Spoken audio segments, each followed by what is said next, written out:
What's up, and welcome back to Rumor Has It Official. Let's get straight into talking about Life After Lockup. This is season 2, episode 16, and the title of this episode is Truth and Lies. Starting off with the love triangle.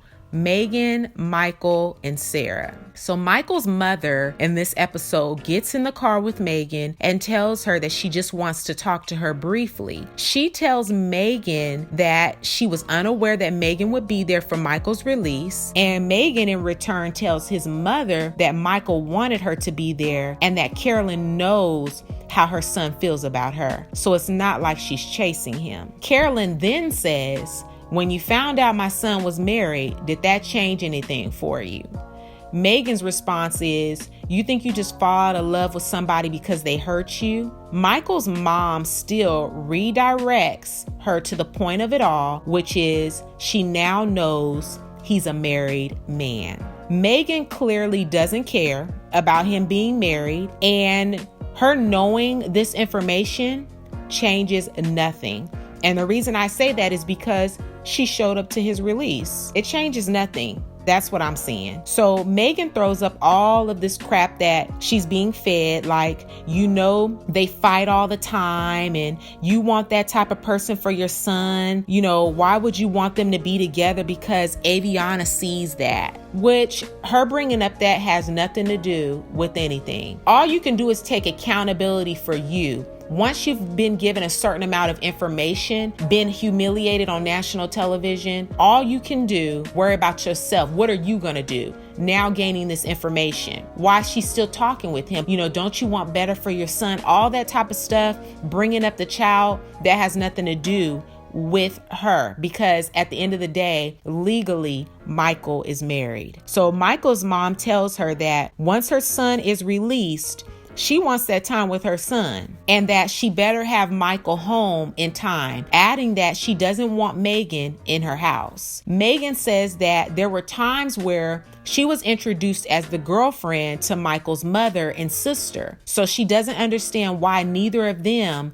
didn't tell her that Michael was married. As soon as he is released, you can see the biggest smile comes on Megan's face, but she does honor his mom's request to, give them time with him. Michael says that his mom and sister can say and feel how they want about Megan, but at the end of the day, he still loves her.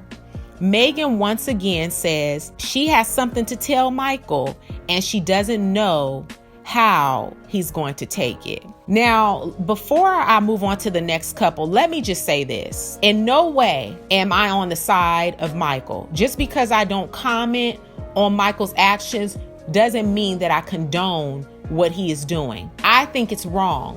But for me, I'm all about the ladies, okay? I'm a woman myself. So my thing is, now that Megan has been presented with this information, the fact that she continues to pursue a man that is legally married and to stick around, calling him bae and he's baby, and you're entertaining him on the phone, knowing this information, she says she didn't know. So if you didn't know that, now knowing that, being humiliated on national television, I don't understand why this doesn't change anything.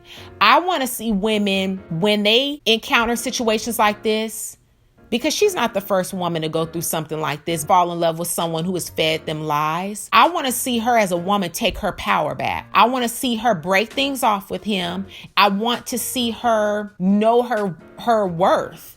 I don't get that from her right now. At the end of the day, right is right and wrong is wrong. Now that you've been presented with this information, it's wrong to still continue to pursue a relationship when this man is taken, whether he's acting like it or not. The only person she has control over is herself. And I don't feel like she is handling it in the right manner. That's just my opinion. Listen, we can all have our thoughts and our opinions and our views on these couples, and that's just what it is, our thoughts and our views. I'm not going to call you out your name or disrespect you if you have another opinion about it. This is just my opinion. The same for Sarah. I feel like Sarah needs to know her worth.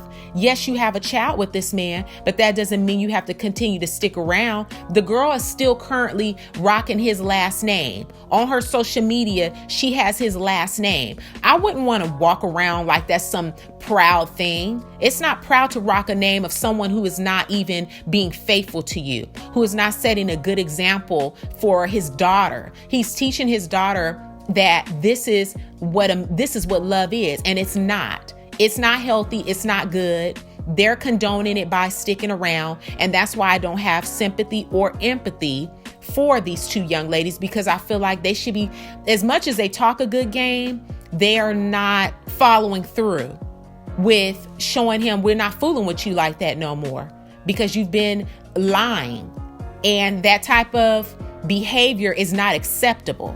You have to show somebody how to treat you.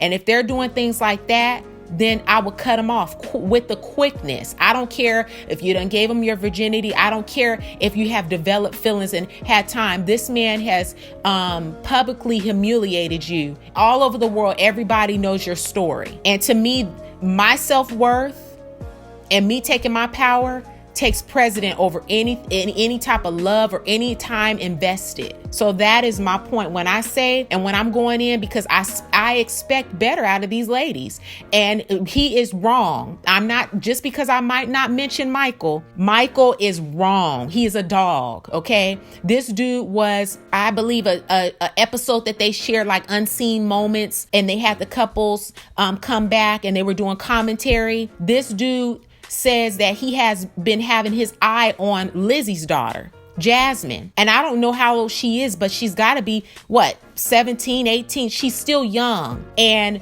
you're still juggling all these different women, Sarah, Megan, telling them you want to be with them, you want to marry them, and you're in love with them. But you have your eye on another castmate's child, telling Lizzie's daughter to hit him up. I've been having my eye on you. This is the type of dude he is. So my thing is, if our eyes are open and we can see it, why you got your blinders on? You should be able to see that. Why would you want to be with somebody like that would lie? So that is my whole point with this dude, and that's my whole point with these girls. They need to grow up and start acting like women. They think they're grown, but they're not handling themselves like a grown woman. So I need you guys to comment down below and let me know what you think, because that is my thoughts on that. And like I said, we're all open to have our thoughts and our views and our opinions. I'm not going to bash you for having an opinion, so don't bash me for mine. Let's move on to Andrea and Lamar. So Lamar will be released soon, and Andrea tries to express to her daughter that Lamar will be returning, but the kids aren't so open to his return. I feel like these kids, like I said the last time, have more sense than their mother. The kids feel abandoned by Lamar. He's been playing daddy to them. They've been playing house, and these kids have seen another man come into their lives and then leave. Andrea's telling her daughter, he wants us to cook a big meal for him. Are you going to help me cook? And the daughter's like, no, I'm not going to help you cook. He wants you to cook him a big meal, but I'll go ahead and eat some ramen noodles, and I'm going to go to bed early. So she is not open. These kids are not open. And it's really sad to see that this mother took these children from their home and uprooted them. It's a major culture shock, number one. I don't know if these kids are even in school. She uprooted them. They've moved to Los Angeles just for her to be with Lamar. And my thing is, what I don't understand is, I think maybe it might be because he was on parole, so he has to stay in a certain place. But we would just have to be long distance for a minute, because I wouldn't uproot my children from all that they've known so that I can go follow up after a man. Like, your kids come first. You as a mother, being a mother, your children have to come first. If you have kids, it's just simple as that. It's a very selfish move, in my opinion, to take your children, move them to Los Angeles, and then look at here, he gets locked back up. You have to go get a job, and you and your kids are struggling, and now you want to sit there and cry. So I need to know your guys' thoughts on Andrea and Lamar. This is just ridiculous, in my opinion. These poor kids are suffering. Let's move on to Clint and Tracy. So Tracy has a little bit over a day left until she's off of parole. And Tracy is still determined to meet Clint's mother. She basically coaches Clint on the way to Clint's mother's house on what to say and what to do because she really wants to meet his mom. And they both show up to the house. And I feel like it's very disrespectful because they already know where Clint's mom stands. He knows where his mother stands. And he knows that his mother does not want to meet her and said that she has a lot of proving to do. So I don't know why he's forcing it. I feel like he should just take things slow and not force it on his mom. Let's move on to Marcelino and Brittany. So Brittany is feeling overwhelmed, juggling everything, while Marcelino is playing poker at night 3 times a week. Now, I completely understand she is a mom.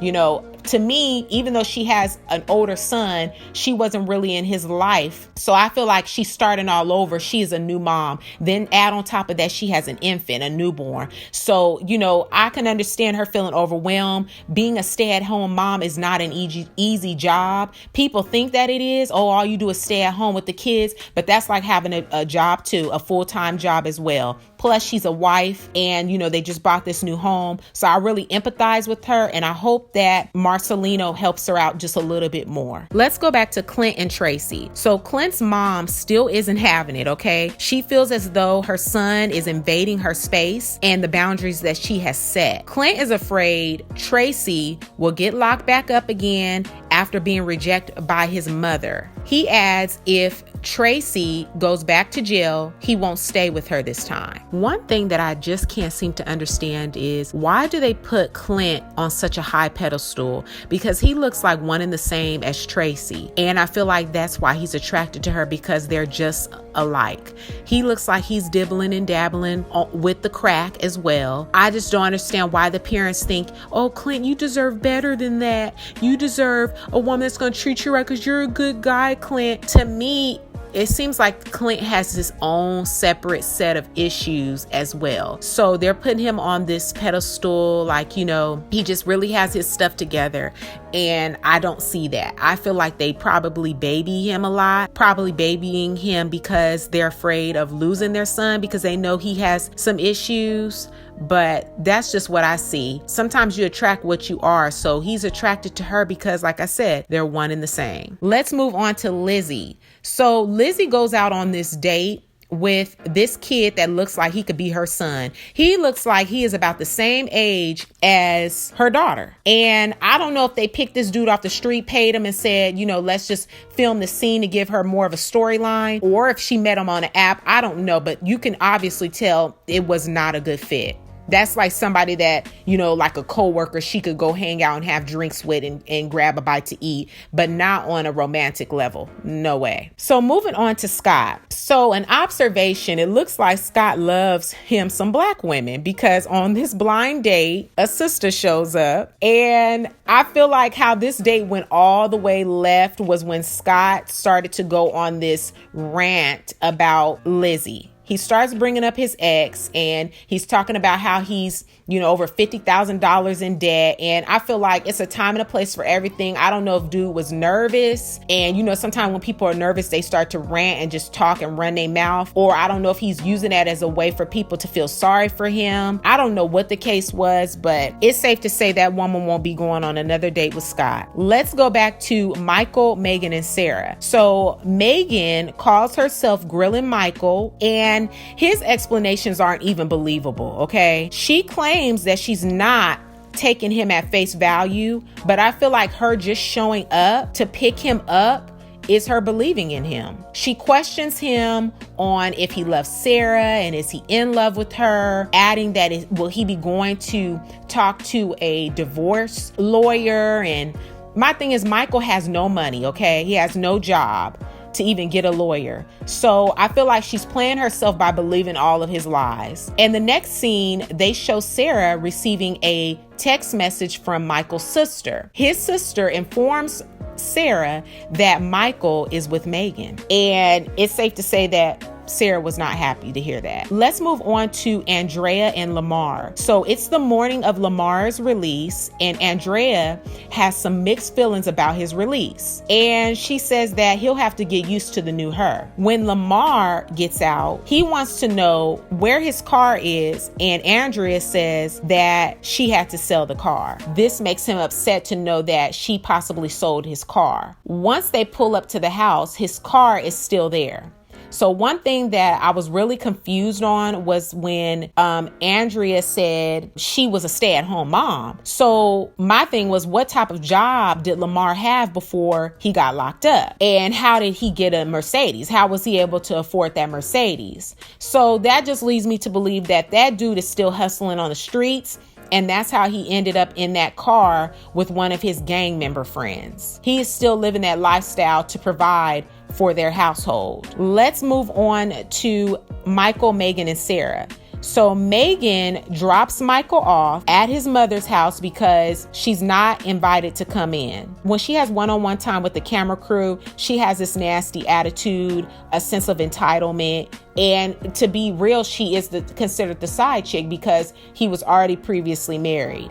So it's like when she talks about his mom or his sister, she just has a really nasty attitude. And I just don't understand where all this energy is coming from. I don't know if she feels the need to prove a point, if she's upset because people are in her comment section and they're saying things about her. So she feels like she has to put on this really tough exterior. It's not a good look. So before Michael gets out of the car, she really wants to tell him something, but changes her mind. I'm still trying to figure out what this secret is that she has to tell Michael. When will we find out? Are we going to find out on the season finale? Are we going to find out in the next couple of episodes very quickly what is going on? A lot of you think that Megan is pregnant. So if you haven't left a comment below telling me what your thoughts are, go ahead and do that right now. Do you think that Megan is pregnant? Do you think that maybe she's going to tell him that she wasn't actually a virgin in the first place? I don't know. We shall see. So I hope that you guys enjoyed this video on Life After Lockup Season 2, Episode 16. Again, the title of this episode was Truth and Lies. And I just have to tell you guys before I end this video, thank you so much. We are growing. Never in a million years would I imagine that this channel was going to take off the way it has. And I don't even think it's been a year yet that I started this channel, but this channel will be nowhere without all of you. So I just want to tell you thank you because we have officially reached 8K. And if you haven't already, go ahead and hit that subscribe button. Hit the bell so you'll be notified on the next time I make an upload. Share this video with a friend. Share this channel with a friend so that we can reach 10K before this year's up. I know that we can do it. And like on this video, comment down below because I always look forward to having conversations with you guys in the comment section. And I will see you guys in the next video. Peace.